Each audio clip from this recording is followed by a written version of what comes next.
প্রত্যাশিত হয় সেই শ্রমিকরা হয় নির্যাতিত নিপীড়িত। এই জন্য আজকে জানতে হবে শ্রমিকরা, জানাতে হবে দেশবাসীকে আমরা আগামী দিনে একটি আলোকিত বাংলাদেশ করার জন্য ইসলামী সমনীতির মাধ্যমে এদেশের শ্রমিকদের ভাগ্যের চাকা যেন ঘুরে যেতে পারে, তাদের শ্রমের ন্যায্য মূল্য যেন আদায় করতে পারে, মালিক শ্রমিকের বৈষম্য দূর করে এবং শোষণ নীতি দূর করে সকল চাঁদাবাজ সন্ত্রাসবাদ মুক্ত করে একটি আলোকিত বাংলাদেশ গড়ার লক্ষ্যে বাংলাদেশ শ্রমিক কল্যাণের অঙ্গীকার। এই জন্য আমরা আজকে যেখানে দাঁড়িয়ে শ্রমিকদের নিয়ে কথা বলছি, এখানে অনেক শ্রমিকরা নির্যাতিত হয়, এখানে অনেক চাঁদাবাজি হয়। আমরা আজকে মে দিবসে বলে দিতে চাই, আর কোন শ্রমিকের গায়ে কোন অত্যাচার করা যাবে না, আর কোন শ্রমিককে তার ন্যায্য অধিকার থেকে বঞ্চিত করা যাবে না।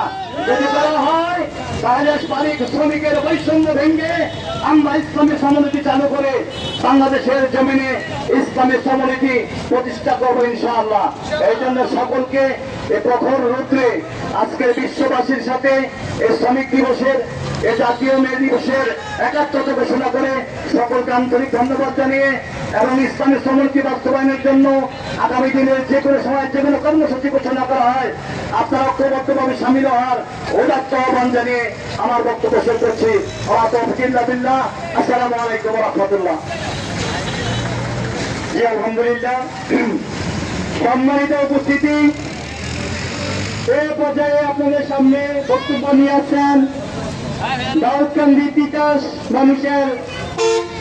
গণমানুষের নেতা, আমাদের সকলের প্রিয় ব্যক্তিত্ব, কুমিল্লা 1 আসন দাউদকান্দি তিতাস উপজেলার সম্মানিত মনোনীত উপজেলার সম্মানিত প্রধান জনাব মনিরুজ্জামান বাহালুল ভাই, জনাব মনিরুজ্জামান বাহালুল ভাইকে আমার মূল্যবান বক্তব্য দেওয়ার জন্য অনুরোধ জানাচ্ছি।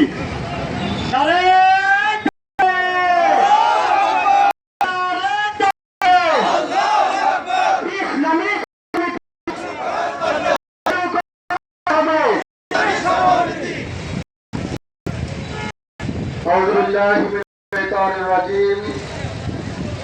بسم الله